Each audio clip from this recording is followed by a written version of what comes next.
Hello, ನಮಸ್ತೆ ಎಲ್ಲರಿಗೂ. Big boss ಬಗ್ಗೆ ಮಾತಾಡೋಣ ಬನ್ನಿ. ನೋಡಿ, ಈ ವಾರ ಕ್ಯಾಪ್ಟನ್ ಗಿಲ್ಲಿಯವರು ಹೇಗೆ ಕ್ಯಾಪ್ಟನ್ಸಿ ಮಾಡ್ತಾ ಇದ್ದಾರೆ ಅಂತ ಎಲ್ಲರಿಗೂ ಗೊತ್ತಾಗ್ತಾ ಇದೆಯಲ್ಲ. ನಿಜವಾಗ್ಲೂ ಈಗ ಗಿಲ್ಲಿಯವರ ನಿಜವಾದ ರೂಪ ಏನು ಅಂತ ಎಲ್ಲರಿಗೂ ಅರ್ಥ ಆಗ್ತಾ ಇದೆ. ಏನೋ ಒಂದು ಅನ್ನಿಸ್ತಾ ಇದೆ, ಏನಾದರೂ ಗಿಲ್ಲಿ ವಿನ್ನರ್ ಆದರೆ ಕಾವ್ಯಾಗೆ ಏನಾದರೂ ಒಂದು ಅರ್ಧ ಅಮೌಂಟ್ ಕೊಡ್ತಾನೇನೋ ನೋಡಬೇಕಪ್ಪ. ಏನು ಪಕ್ಷಪಾತ ಮಾಡ್ತಾ ಇದ್ದಾರೆ. ಇಡೀ ಬಿಗ್ ಬಾಸ್ ನೋಡ್ತಕ್ಕಂಥ ಎಲ್ಲ ವೀಕ್ಷಕರಿಗೂ ಅರ್ಥ ಆಗ್ತಾ ಇದೆ ಪಕ್ಷಪಾತ ಮಾಡ್ತಾ ಇದ್ದಾನೆ ಅಂತ.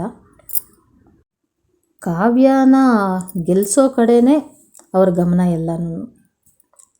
ನೋಡಿ, ಇಲ್ಲಿ ಈಗ ಇರ್ತಕ್ಕಂಥ ಕಂಟೆಸ್ಟೆಂಟುಗಳು ಎಲ್ಲರೂ ತುಂಬ ಚೆನ್ನಾಗಿ ಆಟ ಆಡ್ತಾ ಇದ್ದಾರೆ. ಅಶ್ವಿನಿಯವರು ತಮ್ಮ ತಪ್ಪನ್ನೆಲ್ಲ ತಿದ್ದುಕೊಂಡು ಅವರು ಅಷ್ಟೇ ತುಂಬ ಚೆನ್ನಾಗಿ ಆಟ ಆಡ್ತಾ ಇದ್ದಾರೆ. ರಾಶಿಕಾ ಚೆನ್ನಾಗಿ ಆಟ ಆಡ್ತಾ ಇದ್ದಾಳೆ. ಧ್ರುವಂತ್ ನೋಡಿ, ಈ ವಾರ ಎಷ್ಟು ಚೆನ್ನಾಗಿ ಹಾಸ್ಯ ಮಾಡ್ತಾ ಇದ್ದಾರೆ. ನಿಜವಾಗ್ಲೂ ಖುಷಿ ಅನ್ನಿಸ್ತಾ ಇದೆ ಎಲ್ಲ ಬಿಗ್ ಬಾಸ್ ನೋಡೋದಕ್ಕೆ, ಧ್ರುವಂತ್ ನೋಡೋದಕ್ಕೆ. ರಕ್ಷಿತಾನ ಎಲ್ಲರೂ ಚಿಕ್ಕವಳು ಅಂತ ಭಾವಿಸ್ತೀವಿ. ಅಂಥ ಚಿಕ್ಕ ಮಗುನೇ ಗಿಲ್ಲಿ ಬಗ್ಗೆ ಮಾತಾಡ್ತಾಳೆ ರಘು ಅವ್ರ ಹತ್ರ. ನೋಡಿ, ಯಾಕೋ ಗಿಲ್ಲಿಯವರು ಹೀಗೆ ಮಾಡ್ತಾ ಇರೋದ್ರಿಂದ ಅವರ ಆಟಕ್ಕೆ ಕುತ್ತು ಬರುತ್ತೇನೋ ಅಂತ ರಘು ಅವ್ರ ಹತ್ರ ಡಿಸ್ಕಸ್ ಮಾಡ್ತಾ ಇದ್ದಾಳೆ. ಅಂದರೆ ಅವಳಿಗೆ ಅರ್ಥ ಆಗ್ತಾ ಇದೆ, ಗಿಲ್ಲಿಗೆ ಅರ್ಥ ಆಗ್ತಾ ಇಲ್ವಾ? ಅರ್ಥ ಆಗ್ಬಿಟ್ಟೂ ಆ ಥರ ಮಾತಾಡ್ತಾ ಇದ್ದಾನ.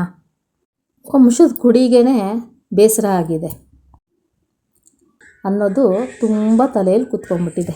ಹೀಗೆ ಆಟ ಆಡ್ತಾ ಇದ್ದರೆ, ಈ ವಾರ ಆಡ್ತಾ ಇದ್ದಾರಲ್ಲ ಅದೇ ರೀತಿ ಆಟ ಆಡ್ತಾ ಇದ್ದರೆ, ಅವರು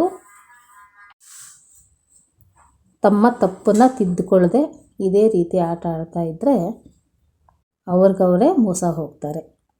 ವೀಕ್ಷಕರೇ, ದಯವಿಟ್ಟು ಅವ್ರು ಮಾಡೋ ತಪ್ಪುಗಳನ್ನ ವಿಮರ್ಶೆ ಮಾಡಿ ನೋಡಿ.